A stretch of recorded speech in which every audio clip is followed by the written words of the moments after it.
Assalamualaikum warahmatullahi wabarakatuh. Selamat pagi anak-anak. Pada kesempatan pagi hari ini kita akan belajar materi tentang pelajaran IPS ya. Ini sesuai dengan judulnya, yaitu membaca peta lingkungan setempat, yaitu kabupaten atau kota provinsi dengan menggunakan skala sederhana. Nah, ini adalah materi pertama kita pada pelajaran IPS ya. Langsung saja anak-anak kita menuju ke yang pertama, yaitu tentang peta. Kita akan belajar dulu tentang peta. Ini adalah pelajaran di kelas 4 ya. Oke. Nah, apakah peta itu? Di sini bisa Nana lihat, peta adalah gambaran dari permukaan bumi yang digambar pada bidang datar dengan skala tertentu. Nah, apa yang dimaksud dengan skala? Di sini kan ada ini. Ya. Nah, ini adalah yang dimaksud dengan skala tertentu. Di sini bisa berubah-ubah, jadi beda peta nanti bisa beda penskalaannya ya. Kita akan lanjutkan dulu pengertian tentang peta. Peta, bagian-bagian pada peta atau disebut juga komponen ya, terdiri dari judul peta, garis astronomis, insert, garis tepi peta, sumber peta, tahun pembuatan peta, mata angin, simbol peta, warna peta, legenda peta, skala peta. Jadi yang akan kita pelajari di sini adalah 11 komponen yang ada pada peta. Nah, ya. Yang pertama kita masuk kepada yang namanya judul peta ya. Judul peta bisa dilihat anak-anak ya. Judul peta adalah yang terletak di sini. Nah, ini adalah judul peta. Setiap peta pasti akan ada judulnya. Nah, letaknya sendiri bisa di tengah ya, kadang bisa di samping kiri kanan atas ya, atau kadang bisa di tepi bagian sini. Jadi di sini biasanya masih ada ditambah lagi, nah, seperti ini kotak nanti ya. Dan di sini di atas ini biasanya ada nama peta ya.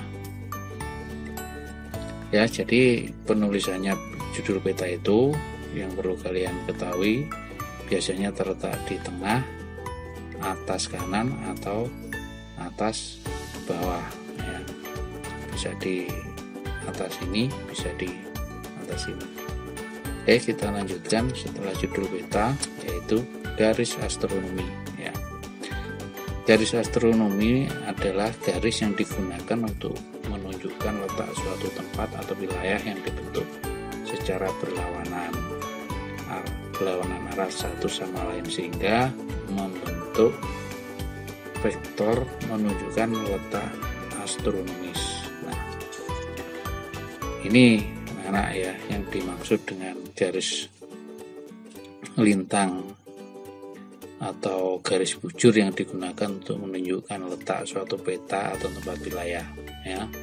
Ini adalah garis yang dimaksud, dan ini adalah garis bujur yang dimaksud. Nah, itu namanya kalau di peta namanya adalah garis astronomis ya. Tapi kadang ada yang membacanya keliru, dia dibaca sebagai skala. Kalau di sini garis astronomis itu ditandai dengan adanya angka-angka derajat ini. Ini adalah untuk mengenali bahwa ini adalah sebuah garis astronomis. Oke, lanjut berikutnya, yaitu insert. Insert itu adalah peta yang disisipkan di peta utama. Nah, yang di bawah ini adalah namanya insert ya. Peta kecil yang disisipkan di bawah. Gunanya untuk apa? Biasanya digunakan untuk menandai daerah-daerah tertentu. Misalkan wilayah-wilayah yang belum tergambar di peta, nanti dia akan dijelaskan lagi di peta insert yang digunakan untuk menandai artinya bagian peta yang mungkin belum jelas, kemudian dibuatkan lagi yang namanya insert seperti ini namanya insert.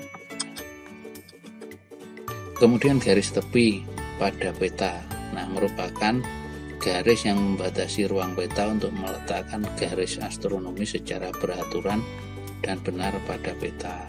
Tadi kalian tahu sendiri ya, garis astronomis adalah garis yang membentang seperti ini tadi ya.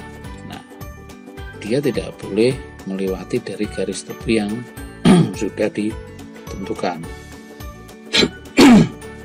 Jadi fungsi dari garis tepi ini adalah untuk meletakkan garis astronomis supaya benar dan beraturan pada peta. Yang berikutnya adalah sumber peta dan tahun pembuatan. Sumber peta dan tahun pembuatan bisa dilihat ya. Peta ini dibuat oleh Saputro Maps atau disingkat SM. Nah, ini adalah sumber peta. Jadi dibuat oleh siapa? Dibuat oleh Saputro Map. Ini namanya sumber peta. Kemudian tahun pembuatan. Nah, di sini disebutkan di tahun 2018 ya. Di sumber peta dan tahun pembuatan selalu dicantumkan pada sebuah peta. Oke, kita lanjut. Kemudian yang berikutnya adalah mata angin. Mata angin ini digunakan untuk mengetahui arah pada suatu peta tertentu. Jadi peta itu akan ada petunjuknya seperti ini, selalu akan ada seperti ini. Ini adalah barat, timur, selatan, utara. Nah, letak di peta untuk utara ini letaknya kan selalu di atas. Jadi peta itu kalau dikasih mata angin, ngasihnya mata angin itu untuk arah utara selalu diletakkan di atas atau menghadap ke atas. Ini adalah aturan ketika kita untuk mengetahui arah, untuk mengetahui jalur atau mengetahui jalan, nanti bisa dilihat dari arah ini ya. Namanya ini adalah mata angin, digunakan untuk mengetahui arah pada peta. Selanjutnya simbol pada peta adalah tanda atau gambar yang mewakili kenampakan permukaan bumi yang terdapat pada peta. Nah, biasanya simbol-simbol ini digunakan untuk memperjelas lagi bahwa di peta tersebut ada sungai, berarti nanti di peta akan digambar seperti ini, itu sungai. Kemudian ada gunung dan digambar seperti ini, kemudian danau ya. Jadi menggunakan simbol-simbol seperti ini. Kemudian rawa. Nah, jadi semuanya nanti berupa simbol, tidak berupa tulisan di peta itu. Namanya simbol peta ya. Kemudian selanjutnya adalah warna pada peta. Digunakan untuk membedakan ketampakan atau kenampakan objek di permukaan bumi ya. Fungsinya warna adalah itu memberikan kejelasan atau penjelasan bahwa daerah yang digambar itu mempunyai ciri-ciri tertentu ya. Misalkan dia daerahnya nanti pegunungan, mungkin di situ digambar warna merah. Kemudian di situ ada dataran tinggi, nanti digambar warna biru. Dan ada lagi dataran rendah digambar dengan warna hijau. Jadi fungsi dari warna peta itu di samping sebagai memperindah dari peta tersebut, tetapi juga mempunyai fungsi-fungsi lain gitu ya. Lanjutkan. Kemudian legenda itu adalah sekelompok atau sekumpulan simbol-simbol ya yang dijadikan pengelompokan tersendiri. Jadi dikelompokkan jadi satu seperti di gambar ini ya. Nah, ini namanya legenda. Namun kalau cuman satu saja seperti ini kemudian diletakkan di peta, itu tadi, kembali lagi, itu tadi namanya adalah simbol. Tapi kalau sudah dikelompokkan seperti ini, maka dia disebut legenda, ya. Lanjut, kemudian skala.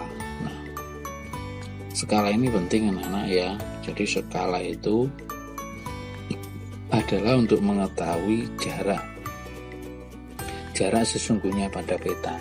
Jadi berapapun jarak sesungguhnya yang ada di lokasi sebenarnya itu bisa digambar dengan menggunakan skala pada peta, sehingga kita akan tahu jarak sesungguhnya di lapangan itu berapa, kemudian skala pada peta itu berapa. Itu namanya menggunakan skala. Nah, biasanya nanti di matematika ini akan dibahas tentang skala ya. Fungsinya ini adalah untuk mengetahui jarak ya, mengetahui jarak atau membandingkan jarak adalah dengan cara menggunakan peta ya. Lanjut. Nah, ini adalah salah satu contoh peta yang sangat lengkap ya. Ini adalah contoh dari peta Provinsi Kalimantan Barat, dan ini lengkap mulai dari simbolnya ada, garis lintangnya ada, kemudian legendanya juga ada, warna pada peta juga ada, seperti itu. Jadi lengkap sekali. Kemudian sumber dari peta ini juga ada di bagian bawah ini, kemudian dibuat tahun berapa, di sini juga ada disebutkan. Nah, ini salah satu contoh peta yang lengkap. Oke, saya kira itu dulu anak-anak ya, untuk IPS kita selesai di bab 1 dulu. Selanjutnya silahkan untuk disimak kembali video yang saya sampaikan tadi. Bila ada yang kurang jelas bisa ditanyakan. Selanjutnya nanti ada evaluasi sedikit. Silahkan setelah menonton tayangan ini anak-anak bisa menuju ke aplikasi Classroom untuk mengerjakan ya sedikit soal tentang masalah peta. Demikian dari anak-anak saya sampaikan. Assalamualaikum warahmatullahi wabarakatuh.